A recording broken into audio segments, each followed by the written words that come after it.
With U.S. troops beginning the process of pulling out from Afghanistan over the coming weekend, fears are growing in the country about the future of women's rights. A resurgent Taliban could potentially have a greater say in running the country. The group has said in the past that it supports the role of women under an Islamic system. But given its past record, that may not mean much. There are also questions about how much of a priority women's rights have been during the mostly male-led peace negotiations. Altogether, it doesn't paint a hopeful picture for the future of rights that women have enjoyed in Afghanistan over the past 2 decades. Sahar Alizada is very proud. She's had a job for 2 years now. The 40-year-old works at a tailor's shop. For women in Afghanistan, carrying out a profession is a privilege, one that many are denied. I'm so incredibly happy and also grateful that I'm allowed to work here. I've learned tailoring here and I've gained self-confidence, and I can earn money. That means I can help support my family. Sahar works here at the tailor's 5 days a week. The shop's owner, Laila Kazimi, opened her business 3 years ago. She employs 38 women. There are no men working in her shop. I wanted to show everyone that women can do just as much as men. That's why I opened my tailor's shop. It was important for me to prove that women can work and that they're independent and that they can add something to society. She's achieved just that over the past 3 years. Her shop's been a success. But now she's worried what will happen here after the international troops withdraw from Afghanistan and the Taliban possibly return to power. Of course, as a business owner, I'm afraid of what could happen. Only women work here. We all remember the dark days of the Taliban. We know that when they were in power, women had no rights and weren't allowed to work in a profession like this. Working here has helped many women in the region, like her co-worker, Zarina. Her husband's income wasn't enough to support the whole family. Thanks to Zarina's wages, the family can get by now. I'm grateful that I can support my family, but of course I'm worried that I could become unemployed if the Taliban come to power again. That's a concern shared by all the seamstresses here. Sahar Alizada doesn't want to lose the rights that women have acquired over the last 20 years. For the first time in her life, she and her family have enjoyed a sense of security.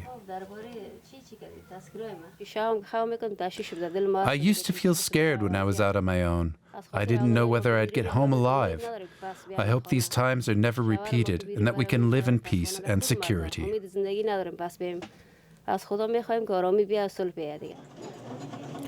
Work, peace, and security. Basic human needs that remain privileges for Afghan women. Joining me now for more is Samira Hamidi. She's a human rights activist with Amnesty International, and she follows the human rights situation in Afghanistan quite closely. She joins me on the line from Colombo. Mrs. Hamidi, welcome. How concerned are you that women's rights in Afghanistan could take many steps back if the Taliban come to power? Thank you so much. I think last 20 years have been of course, years of struggle, but also years of achievements for Afghan women.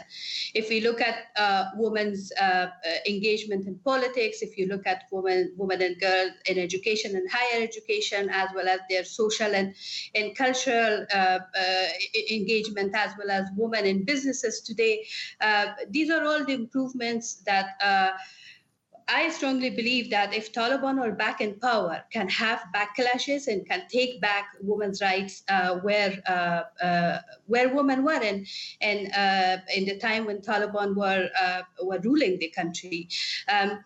Why I have these concerns is also because of my legitimate observation that I have not seen a very specific and concrete statement by the Taliban positioning themselves on how they will they will work with women and how they will ensure that women, as half of the population in Afghanistan, deserve to be equally engaged. So that's where there's a lot of uncertainty and concern raises if Taliban are back in power. Right. So what you're saying is because of this lack of commitment, it would appear to you that the various negotiations that have taken place so far with the Taliban, between various countries in the region, women's rights are not being adequately represented in these talks? Absolutely not. I remember a year ago when the United States special representative on peace process in Afghanistan, Zalbay Khalilzad, was asked a question that how you would deal on women's rights, because United States came to Afghanistan with the slogan that we are there to protect Afghan women. How you will deal with it? His response was that this is an Afghan issue. This has to be discussed and tackled internally between the Taliban and the Afghan government, and United States has no role to play.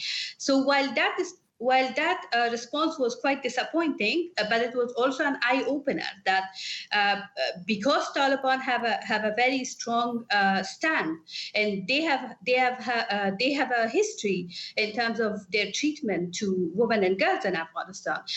There are actors who don't want to talk to them about women's rights, and that's where we don't see any kind of guarantee or any kind of assurance that women's rights, girls' rights would not be betrayed Right. or would not be compromised. Now, with the U.S. set to withdraw, and along with the U.S., other foreign troops are also set to withdraw from Afghanistan, do you think that this withdrawal is a mistake? This withdrawal had to happen. I think most of the Afghan women that I engage with and I talk to, everybody believe that, we cannot rely on international forces for the rest of the years that we are living in Afghanistan. But what I strongly believe is that this withdrawal is irresponsible. This withdrawal is without any guarantee that the conflict will end in Afghanistan. This withdrawal is also without any assurance that there will not be any backdrops in terms of human rights situation, human rights gains, freedom of media, freedom of expression, women's rights. Also, this withdrawal is irresponsible because it was very disappointing to hear United States President Joe Biden speaking about sacrifices of U.S. forces, speaking about time for them to go back, but he did not